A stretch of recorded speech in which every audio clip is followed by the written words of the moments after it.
Stay tuned for a special announcement at the end of this program.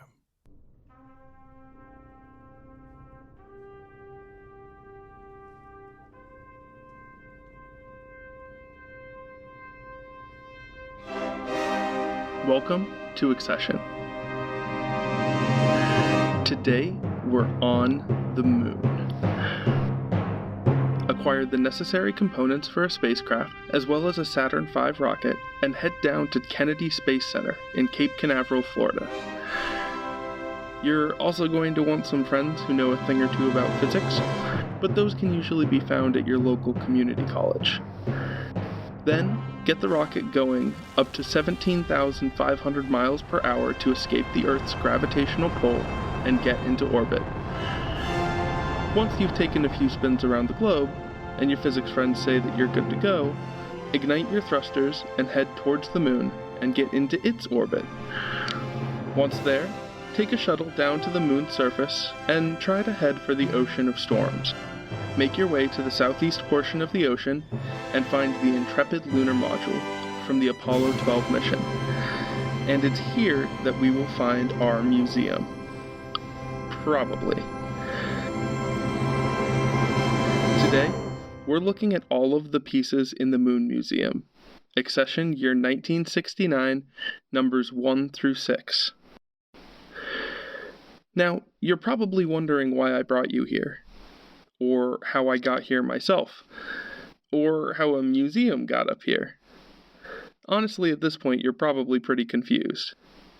For answers, we're going to have to head back to the first week of November 1969, when the number one song was Suspicious Minds by Elvis Presley, and America was in the middle of its moon fever. But it's gonna take me a while to explain, and I'm not sure if I have enough time with the limited oxygen up here. Probably should have thought of that beforehand. Let's head back to Earth and I'll explain it down there.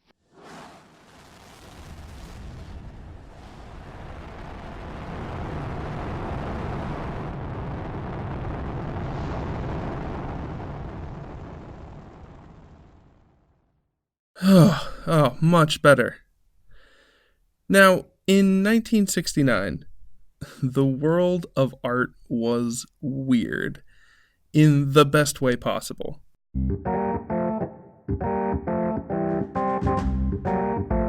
John Chamberlain and other such artists were creating pieces of abstract art in an attempt to express human emotion in a raw aesthetic form. A type of art known, unsurprisingly, as abstract expressionism. Robert Rauschenberg was doing pieces of art called combines, like collages and mixed media, whose themes on a consumerist culture anticipated and worked alongside the pop artists like Andy Warhol, who you probably know for his soup cans, and Claes Oldenburg, who you probably know for making large sculptures of tiny everyday objects. This group was constantly trying to redefine the term art and flip the mirror onto the American society. And in reaction to all this, artists like David Navras had begun working in minimalism, focusing more on color and simple geometry. The push in the art world was to experiment, to try new things, to break the form, to do something different. And in the middle of all of this was a sculptor named Forrest Myers. His friends called him Frosty. Now, Frosty had an idea. A crazy idea. The kind of idea that could get some notice in this art world. And the kind of idea that would raise the eyes of the press in moonstruck America. If they could put a man on the moon, how hard could it be to get a museum up there? Frosty was going to put an art museum on the moon.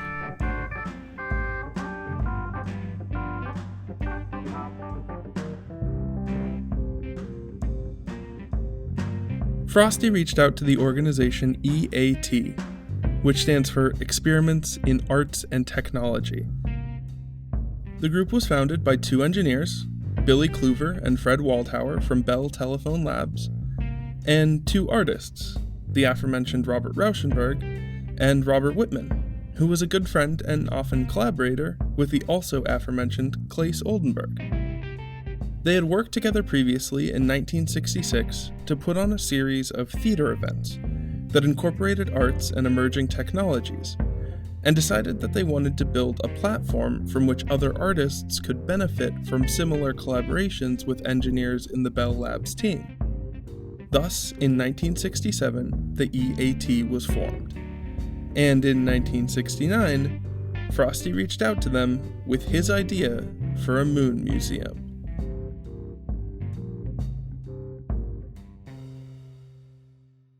Frosty and Fred Wildhauer hatched an idea for how they were going to make their museum a reality.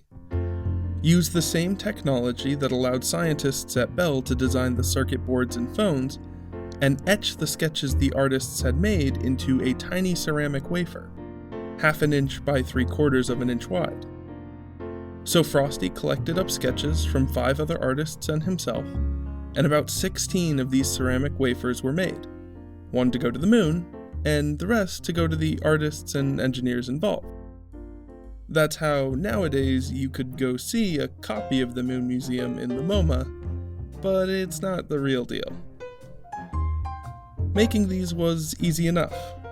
Now he just had to, get this thing to the moon.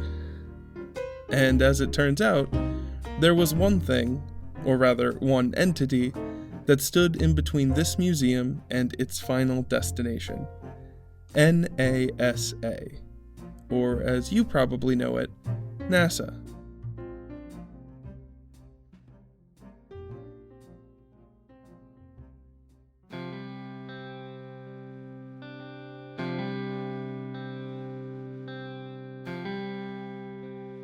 Now, NASA was not formed to provide collaboration between artists and engineers. In 1958, Eisenhower signed the National Aeronautics and Space Act, which officially changed over the National Advisory Committee for Aeronautics, or NACA, to the National Aeronautics and Space Administration. Now, NASA will be different from NACA in many ways. That is inevitable, of course, because in many ways NASA's job will be different. But, and this is extremely important both to you and to me as individuals and to the success of our mission, NASA must be like NACA in the qualities of strength and character that make an organization great. As the presidency shifted from Dwight D. to John F., the goal for NASA was even more clearly stated. I believe that this nation should commit itself to achieving the goal before this decade is out of landing a man on the moon and returning him safely to the earth.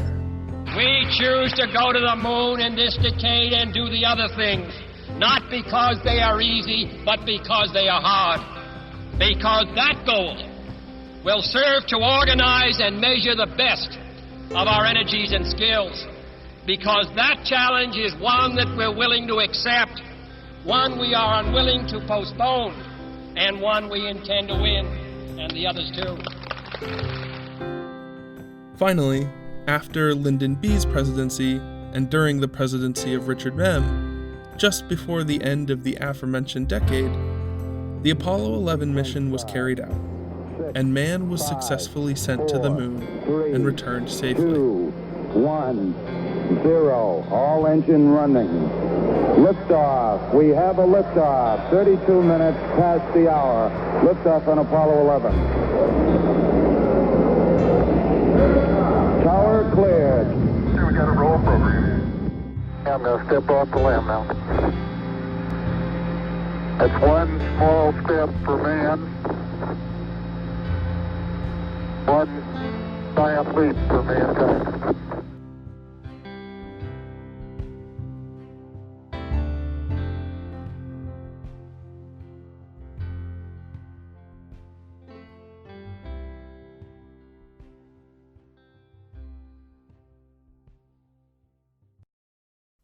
Now, as you can probably imagine, there's a lot that goes into making a rocket successfully land a man on the moon and bring him home. So, when your organization is approached by an artist who wants to successfully send his art museum to the moon, it's not quite a high priority on the checklist. I mean, NASA never said no, they just never technically said yes either.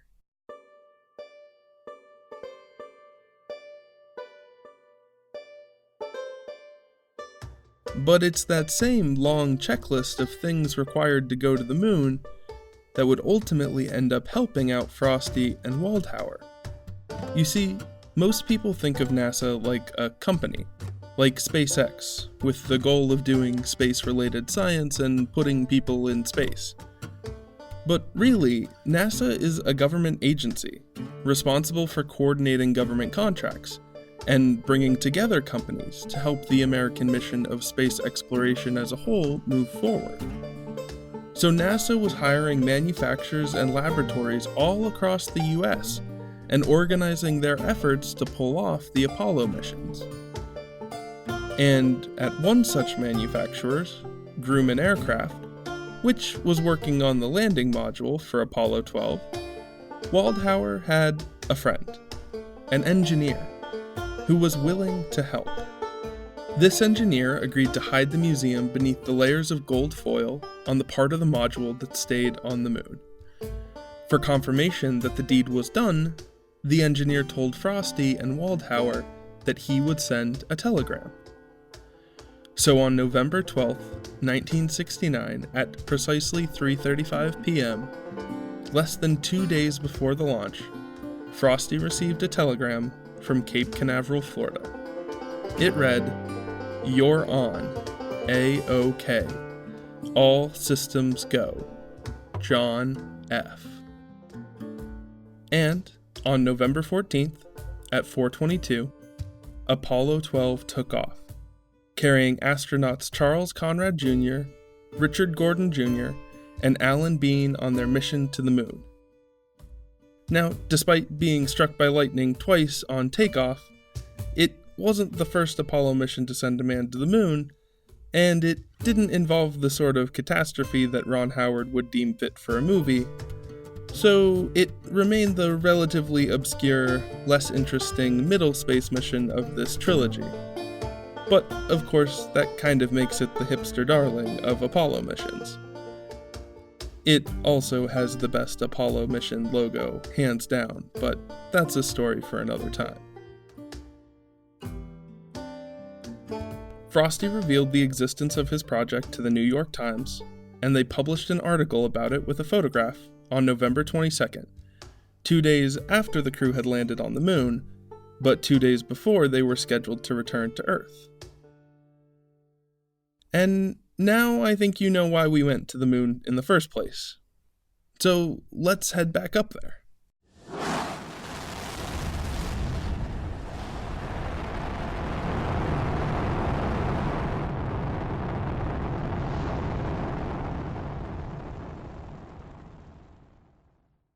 So here we are at the landing module, and if my research is accurate, we should find here... yes, here it is. The Moon Museum, tucked between the gold foil, just as expected.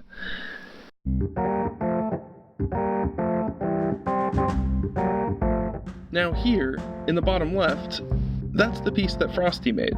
A computer-generated image of a pair of lines that make a sort of tube that weaves in and out of itself, forming a trefoil knot.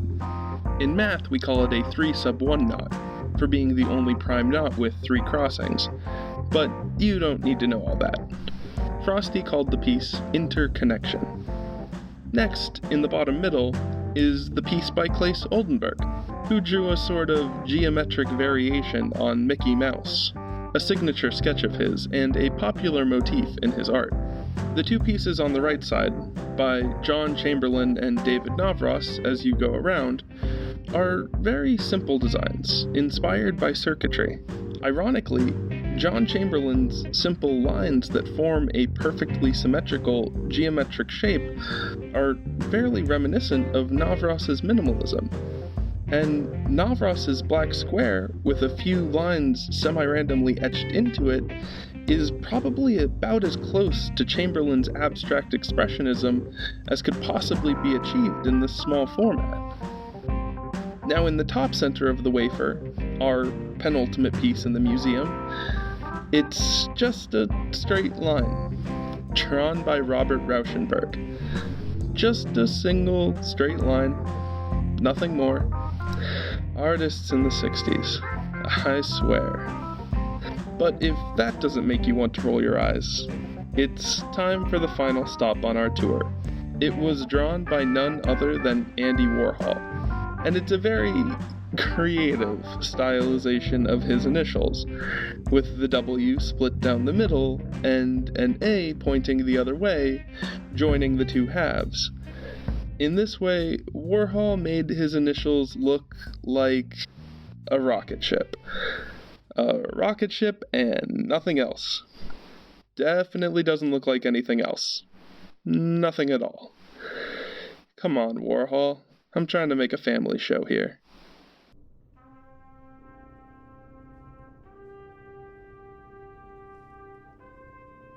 So that's it. Our tour has come to an end. Up here on the moon, there's this museum. A sort of time capsule, if you will.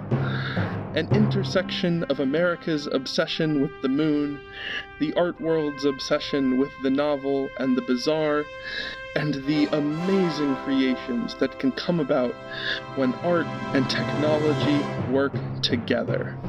Cut. Ponders, that was fine, I guess. But, you really hammed up that last line. Sorry, Mr. Kubrick.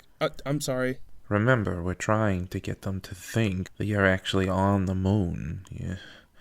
No one is going to be convinced with that. Pardon me, but you're a professional garbage that you just laid out there, alright? I mean, get into the character here. Would you find the time to give a patriotic, hopeful speech like that if you were actually up there with, limited oxygen? We're gonna need to rewrite this whole thing. The public will never believe it. Break for lunch. I'll be in my trailer rewriting again. Thank you for listening to this week's episode of Accession. My special thanks this week goes out to Alice White, Buddy Duquesne, V. Silverman, and Charles Gustine, who I'm pretty sure just nailed the role of his life as Stanley Kubrick at the end of this episode. They've been an incredible group of podcast people to have behind my back as I've been starting this show, and they've all been endlessly supportive since the first moments that I met each of them. For those of you who don't know, Alice and Buddy have a podcast called Those Happy Places, where they treat theme park rides like literature. Charles Gustine has an excellent podcast called Iconography, which just started its second season on the geography of icons in New England. And V. Silverman, as you probably know if you've heard the show before, has an amazing podcast called Fuzzy Logic that I just cannot get enough of. V. Silverman also makes the art for our show. You can hire them to make art for you at vcsilverman.com. The theme music you're hearing now is performed by Mike Harmon, with recording, editing, and producing from Casey Dawson. You can hire them to make music for you at caseydawson.com. And the music in this episode comes from the Blue Dot Sessions. You can get licenses and music for your projects at sessions.blue. The script is turned into a transcript by Amanda Borgland, and social media and marketing support is provided by Lauren Laporto. Now, as for the special announcement at the end of this episode.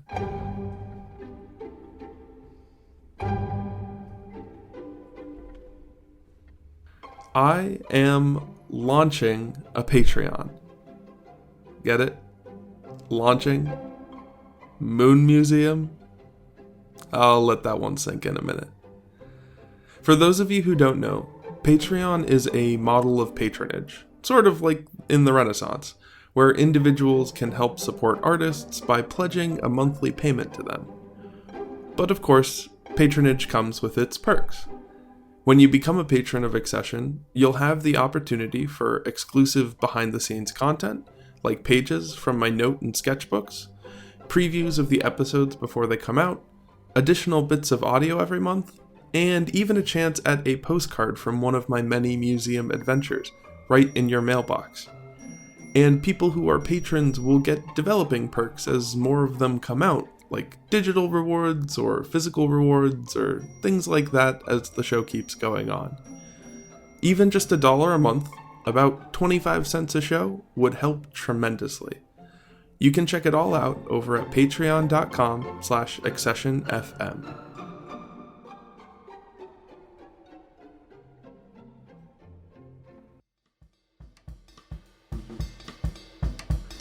This show is written, recorded, edited, and produced by me, T.H. Ponders. You can follow me most places at T.H. Ponders, and you can follow the show most places at accessionfm. And as always, you can find the notes to the show, links to the art, and maybe a few other goodies on our website at accession.fm.